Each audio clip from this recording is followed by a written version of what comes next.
कराची में women police ने कार्रवाई करते हुए बैनुल-अक़वामी इल्यूमिनाटी तंजीम से वाबस्ता जुनूनी मुलजिम को गिरफ्तार कर लिया। मुलजिम की कैद से उसकी बीवी और 4 बच्चों को बाजियाब करा लिया गया।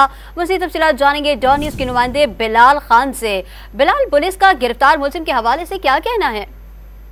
जी बिल्कुल, देखिए डिस्ट्रिक्ट सेंट्रल वुमेन पुलिस की जानिब से अहम कार्रवाई सामने आई है। बैनुल-अक़वामी तंजीम से वाबस्ता जुनूनी मुलजिम गिरफ्तार किया गया है। छापामार कार्रवाई के दौरान मुलजिम की बीवी और 4 बच्चे बाजियाब कराए गए हैं। गिरफ्तार मुलजिम ताहिर के मुताबिक वो बैनुल-अक़वामी जो तंजीम है उससे वाबस्ता है और मुलजिम के मुताबिक इसको ईमेल के जरिए टास्क मिलता था। मुलजिम का हर टास्क की वीडियो बनाकर वापस ईमेल की जाती थी। जबकि गिरफ्तार मुलजिम ने बीवी के जिस्म पर जख्म दिए और तशद्दुद का निशाना भी बनाया। जबकि मुलजिम को अगला टास्क अपनी बेटी की वीडियो बनाने का मिला था। मुलजिम तशद्दुद, जिनसी हरासगी, तशद्दुद और दीगर जो है वो काम किया करता था। मुतासरा खातून की बहन की जानिब से जो है एक दरखास्त दी गई थी जिस पर मुलजिम के खिलाफ मुकदमा दर्ज कर लिया गया। पुलिस हुकाम की जानिब से कहा गया है कि कार्रवाई के दौरान लैपटॉप और दीगर अशिया बरामद की गई है और गिरफ्तार मुलजिम से मजीद तफ्तीश की जा रही है।